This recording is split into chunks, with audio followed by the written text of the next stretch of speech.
What if we told you the middle class in Australia isn't vanishing slowly? It's being deliberately erased right now in front of our eyes.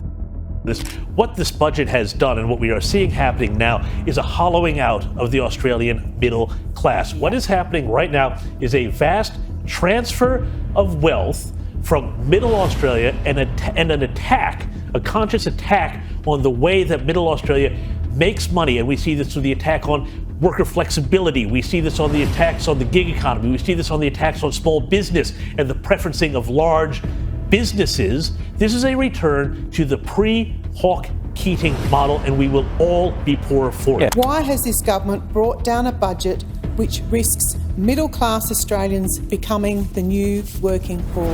The message from this budget really was, keep your nose to the grindstone, keep paying as much personal income tax as you possibly can, and we'll get back to you when the commodity prices start to come off. Quite specifically, we need this government to be brave and step into a conversation which is, how do we start to address the reality of a society that has gone from having 7 working people per retiree to one which will very quickly soon only have 2 working people to each retiree.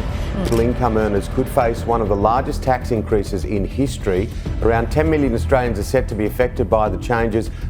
These are your everyday mums and dads who are struggling to pay power bills, who were told that they would save $275 a year off their power bills. We're now hearing that even the luckiest people are going to actually be paying that much more. Prices rose for a third straight month in April to a new record high, up 0.3% for the month and 3.2% for the year. More than $2,700 was added to the median home value. Darwin led the monthly gains, followed by Hobart, the regions, Perth, Brisbane, Canberra, Adelaide, Sydney and Melbourne. Chapter 1. The crushing weight of a new mandate. In April 2025, the Australian government quietly pushed through a sweeping policy under the guise of fiscal fairness. The new mandate introduces stricter tax compliance laws, targets deductions for the self-employed, and most controversially, imposes a new levy on middle-income earners to fund ongoing infrastructure and welfare expansions. The changes were buried in the federal budget's fine print, framed as minor adjustments for better equity.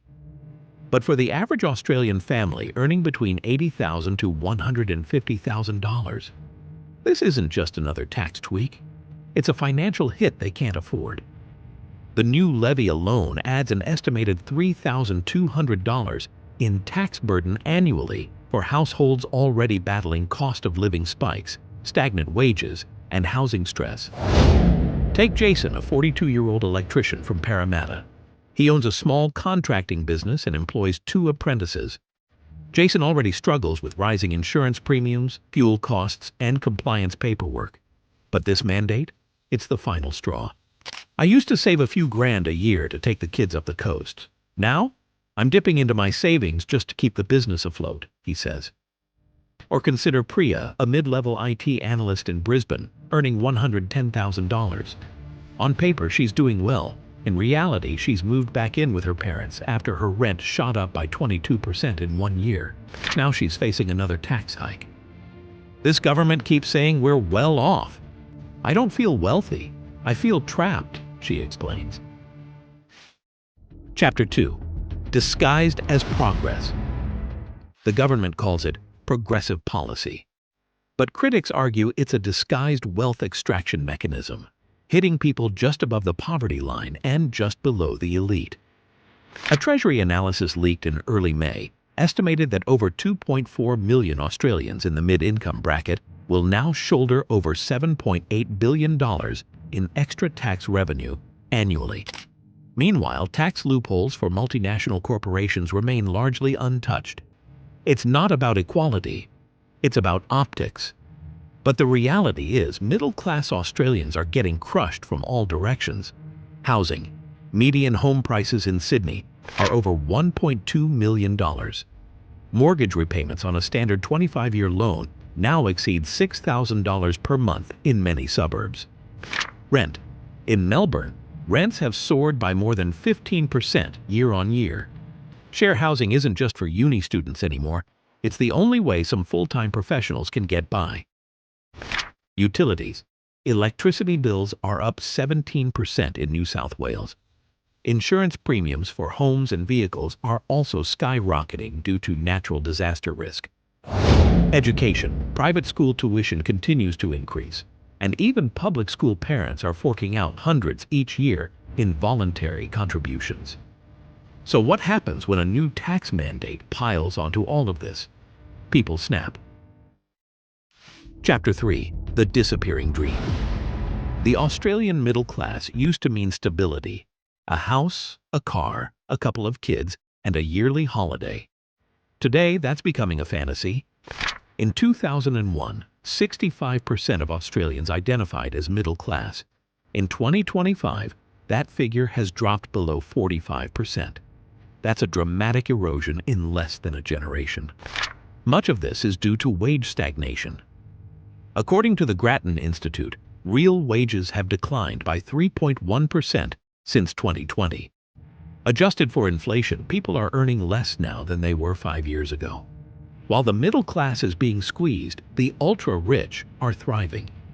Australia's top 1% control more than 23% of the nation's wealth, according to Credit Suisse. Tax changes passed in the last 2 budgets have done little to address this. Capital gains remain generously discounted, dividend imputation still benefits the wealthy, and negative gearing continues to drive up property prices. The latest mandate does nothing to fix this imbalance. In fact, it worsens it by targeting people who work for their income rather than those who own assets. Chapter 4. Small Business, Big Losses. The new mandate also places extra regulatory and tax burdens on small businesses. Compliance costs are expected to rise by 18% this financial year, particularly due to stricter deduction rules and mandatory real-time tax reporting. Small business owners like Jason are being penalized for being too small to hire full-time accountants, yet too big to qualify for government relief. According to the Australian Small Business and Family Enterprise Ombudsman, over 18,000 small businesses are projected to shut down in 2025 due to mounting costs and administrative burdens. The psychological impact of this economic pressure is significant. Lifeline Australia reports a 21% increase in calls related to financial stress in the first quarter of 2025. For many, it's no longer just about paying bills. It's about feeling hopeless. Anxiety, depression, and burnout are surging, especially among parents juggling 2 jobs, mortgages, and rising bills. The middle class isn't just disappearing economically, it's burning out emotionally. Chapter 5. What this means long-term. With fewer Australians able to save, invest, or plan for the future, the long-term consequences are grim. Lower national productivity, decline in entrepreneurship, reduced economic mobility, strain on welfare systems as more fall through the cracks. Australia risks becoming a 2-class society, those who own everything and those who rent forever, work forever, and never quite get ahead. Chapter 6. Can it be reversed? Policy analysts say it's not too late, but time is running out. To restore the middle class, experts recommend reversing the new levy on mid-income earners, closing multinational tax loopholes, reforming housing policy to prioritize affordability, supporting small business through tax breaks and red tape relief. But this would require a political shift and courage most current leaders lack. Final thoughts. It wasn't always like this. The middle class built modern Australia. Teachers, tradies, nurses, tech workers, and small business owners, they kept the engine running. But now, they're being treated like an expendable buffer between the wealthy and the poor. And with this new mandate, the message is clear. You can work hard, follow the rules, and still get crushed.